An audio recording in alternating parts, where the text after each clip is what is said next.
Bonjour, je m'appelle Nathalie Bansard, je suis la directrice artistique de la compagnie Larousse et qui est une compagnie qui s'adresse particulièrement au jeune public. Alors le jeune public, c'est une particularité un peu spéciale puisqu'en général on dit le cirque, la danse, le théâtre et puis là on dit le jeune public. Donc c'est un peu bizarre de se repérer par rapport à un public, mais c'est à peu près tout ce qu'on a trouvé pour déterminer ces créations qui sont multiples, en direction de la jeunesse. Et ça va de tout petit, 2 ans, 3 ans, à l'adolescence. On regroupe autour de ce terme à peu près tous les spectacles qui s'adressent à ce public-là. Et moi, je suis arrivée dans ce milieu jeune public en lisant un auteur qui est particulièrement, qui s'adresse à ce public-là, qui s'appelle Philippe Dorin. Et donc Philippe Dorin, il a une écriture très particulière qui m'a beaucoup plu, à la suite de tout un parcours artistique que j'ai fait, qui est que j'étais comédienne, ensuite j'ai fait beaucoup de clown, ensuite j'ai fait du théâtre de rue, et toutes ces expériences m'ont amené à cette écriture un peu très becquetienne, on va dire, qui se rapproche, enfin qui va à l'essentiel, et c'est ce qui m'a plu dans son écriture, et c'est comme ça que je suis arrivée dans ce milieu dit jeune public, qui est, que je ne connaissais pas du tout et qui a énormément évolué aussi depuis 20 ans, puisque avant on disait le théâtre pour enfants, alors que maintenant il y a vraiment des créateurs, des auteurs et des artistes qui s'adressent à ce public-là. Ce qui m'intéresse moi dans ce public-là, ou en tout cas là où je trouve beaucoup de plaisir, de satisfaction, d'énergie, d'échange avec ce public-là, c'est que c'est un public super vivant. C'est mieux que le théâtre de rue, c'est mieux que le rock'n'roll. C'est un public qui est là, qui est cash, qui dit ce qu'il veut, qui dit ce qu'il pense et qui en même temps s'émerveille. Donc c'est ces deux choses que j'aime beaucoup dans le jeune public, c'est de les émerveiller et de leur parler de choses très concrètes de leur époque, de leur vie, de leur situation à eux. Et ce qu'on peut dire aussi dans ce public-là, c'est qu'il ne réunit pas que les enfants, il réunit ici les adultes, les parents, les accompagnateurs, les personnes en situation de handicap, les personnes éloignées de la culture. Donc on va dire que ce public-là, pour moi, est un peu ce qu'a été le public populaire des années Jean Vilar, qui est un public qui s'adresse à tous, un public qui n'est pas élitiste, un public où les spectacles ne sont pas réservés à des gens qui auraient ou devraient savoir des choses avant de venir. Là, c'est vraiment l'idée de s'adresser à un public qui ne sait rien, qui ne connaît rien, et avec qui on va partager un moment très présent sur des thématiques qui les concernent et qui concernent tout le monde, qui concernent eux, leurs parents, nous, la société, la ville, etc. Donc voilà, ça c'est vraiment la particularité. Et ce que j'ai appris pour m'adresser à ces gens-là, je l'ai appris avec le clown, qui est de faire tomber le 4e mur. Ce qu'on appelle le 4e mur, c'est l'adresse au public. Donc effectivement, tous mes spectacles, ils s'adressent au public, on parle aux gens, on s'adresse à eux, et on ne fait pas semblant qu'ils ne sont pas là, ou semblant qu'on est sans eux. Il y a vraiment ce rapport comme ça de dialogue et de partage pendant le spectacle avec le public. Là où je peux donner une petite recommandation pour les gens qui accompagnent, c'est qu'il faut effectivement peut-être prévenir un peu les enfants en leur disant que ce n'est pas parce qu'on s'adresse à eux qu'il faut qu'ils nous répondent. Alors ça, c'est la grande question, parce qu'effectivement, il y a quand même quelques codes au théâtre, et je dirais que pour préparer un spectacle, il faut juste donner quelques clés des codes du théâtre, qui est qu'on peut s'adresser à eux, mais on n'est pas à l'école, il ne faut pas répondre, qu'on ne parle pas à son voisin, voilà, qu'il y a quand même des règles, un peu comme à la piscine, hein,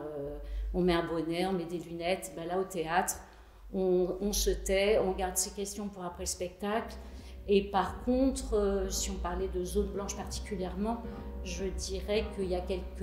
mots ou quelques situations des personnages à savoir pour que les enfants comprennent bien, qui est que c'est quoi une zone blanche, parce que ici on est en banlieue, tout le monde a Internet,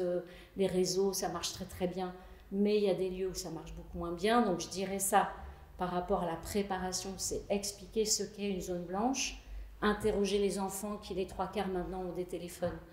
de savoir s'ils savent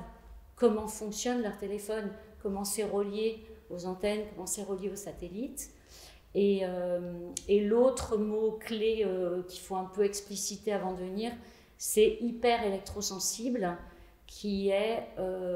la maladie du personnage principal de Zone Blanche, et qui est qu'on est sensible aux ondes électromagnétiques, donc au téléphone portable. Et ça, c'est une nouvelle maladie, donc tout le monde ne la connaît pas. Et c'est une maladie en voie d'expansion, on peut dire, puisqu'il va y avoir de plus en plus d'ondes partout et tout le temps. Donc voilà, ça c'est pour Zone Blanche. Comment je choisis de faire un spectacle? Alors c'est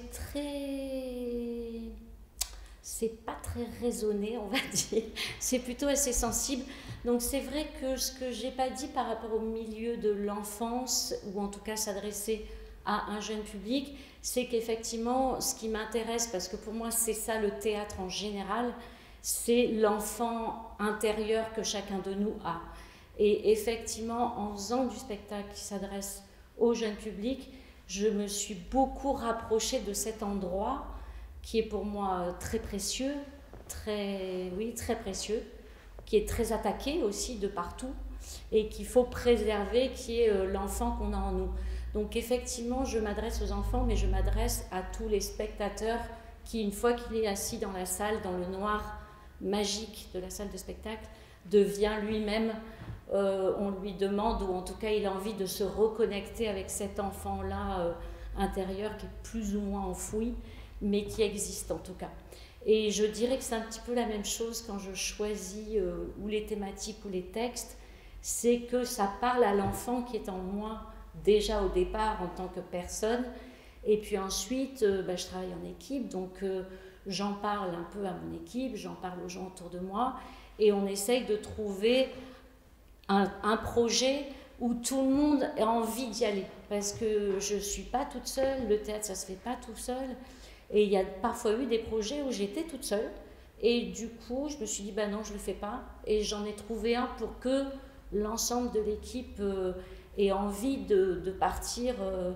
à la conquête du projet pour que ça devienne un spectacle. Et ça met du temps, c'est-à-dire qu'entre l'idée d'un spectacle et la réalisation d'un spectacle, il s'écoule entre 1 an et 2 ans. Donc il faut avoir quand même l'envie de garder ce projet pendant 1 an et 2 ans. Donc en ce qui concerne Zone, et chaque projet a son histoire de comment on l'a choisi. Et je dirais que Zone Blanche est arrivée à un moment donné où précédemment j'avais fait Spécimen, qui s'est joué à la MAC, mais qui devait se jouer aussi dans des lycées. Et Spécimen, c'est un projet autour de l'adolescence et qui est pour moi une espèce de territoire un peu caché en fait. Personne ne parle trop de son adolescence, ou en tout cas se vante de trucs qu'il a fait à l'adolescence, ou ne dit pas des trucs qu'il a fait à l'adolescence. Il y a une espèce d'endroit comme ça alors c'est son enfant caché, on va dire. Et je trouvais ça très intéressant, et je voyais bien que les adolescents de maintenant étaient dans des problématiques dans lesquelles je n'étais pas moi, adolescente. Et c'est venu d'un reportage où j'ai vu que les adolescents allaient dans les soirées pour faire la fête avec des masques, parce qu'ils ne voulaient pas être reconnus sur les réseaux sociaux. Et du coup, je me suis dit, c'est Roméo et Juliette. C'est la même qui est le bal avec les masques, et Roméo et Juliette se rencontrent parce qu'ils n'ont pas leur identité sociale en premier lieu, et donc ils ont le droit de s'aimer à cet endroit-là. Et puis une fois qu'ils sauront que leurs familles sont ennemies, ils seront bien embêtés de s'être aimés à ce moment-là. Donc je me suis dit, mais en fait on régresse dans la liberté d'aimer, la liberté de rencontrer par rapport à mon époque. Et du coup je me suis dit, j'ai envie de parler de l'adolescence, et j'ai réuni une équipe et on a parlé de nos adolescences. Et les comédiens ont 30 ans, moi j'ai plus. On est allé travailler dans un lycée avec des adolescents, et tout ça a créé un spectacle où c'est l'idée générique de l'adolescence et pas que l'adolescence de maintenant avec les problématiques de maintenant. Et donc cette équipe et cette façon de travailler qui était avec Tom Politano et Louise Dupuis,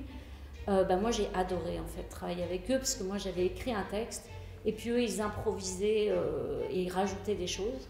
et donc j'ai eu envie de faire Zone Blanche avec la même équipe. Et donc on a cherché un sujet qui nous intéresse à tous. Et au-delà de la problématique des réseaux sociaux, qui est une grosse problématique mais difficile à traiter, moi j'aime bien parler de personnages qui sont en difficulté, qui sont bannis, qui sont tous des cendrillons d'une certaine façon.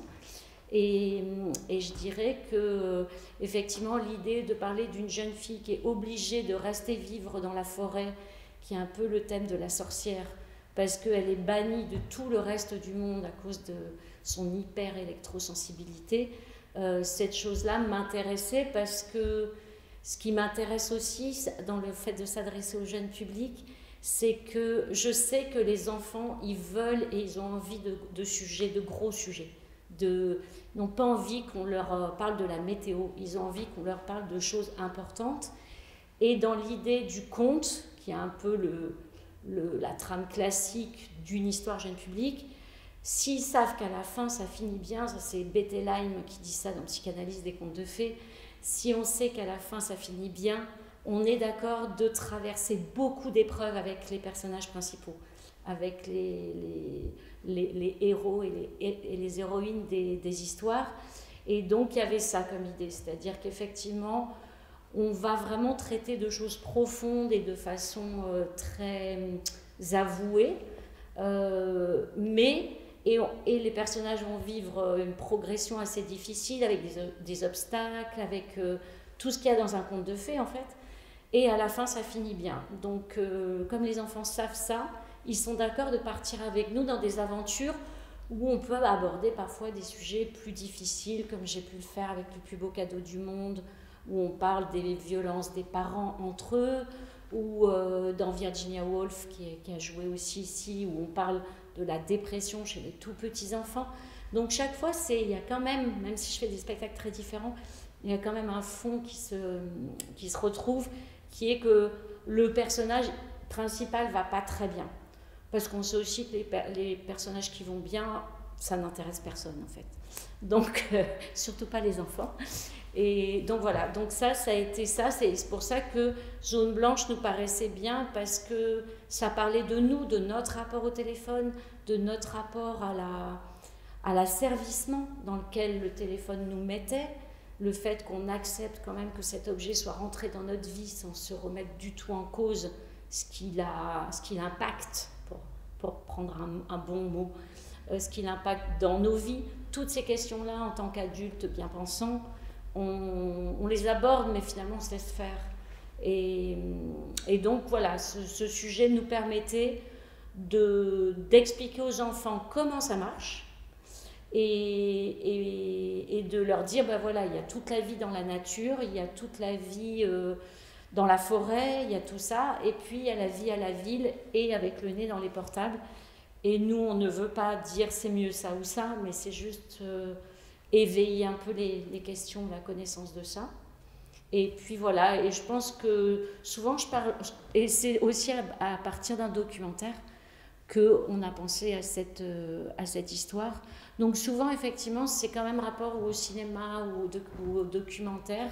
ou à ma propre histoire, puisque effectivement, pour parler un peu de spectacle hors norme, j'ai aussi fait un spectacle où on écoute des épisodes sous casque, et qui est la vie d'une petite fille entre 0 et 13 ans. Et en fait, cette petite fille, c'est vraiment basé sur tout ce que j'ai pu vivre moi en tant que bigleuse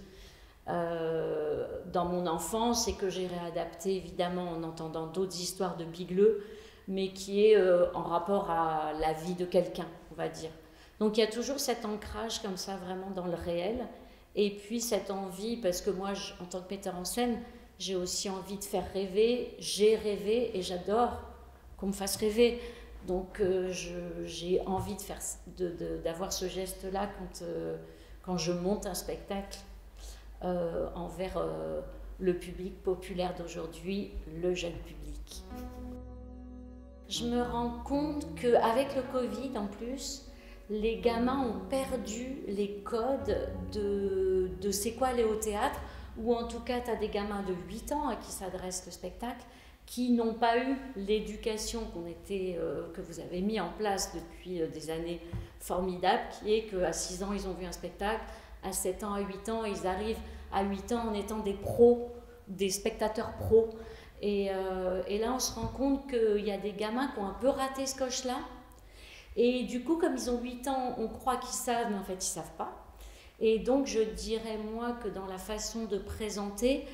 il y a les personnages qui sont vraiment un point d'accroche, parce que les gamins, tu leur dis Blanche, Piou Piou, Théo, rien que les prénoms, ça évoque quelque chose, et c'est une bonne façon d'entrer dans la matière. Mais après, je dirais plutôt dans quoi ils sont, c'est quoi cet espace, à quoi ça sert, comment ça a été fait, quelles sont les règles. Et c'est vrai que là, j'ai créé un peu un spectacle sur, ça s'appelle La Boîte Noire, qui est, on vous explique le théâtre, et effectivement, je fais référence à la piscine. C'est-à-dire qu'à la piscine, il y a des tas de codes. Et il faut, effectivement, tu ne vas pas plonger dans le grand bain avec tes chaussures. Au théâtre, tu t'assois pas avec ton chewing-gum, tu parles pas à ton voisin, tu fais pas n'importe quoi. Donc c'est plutôt cet endroit-là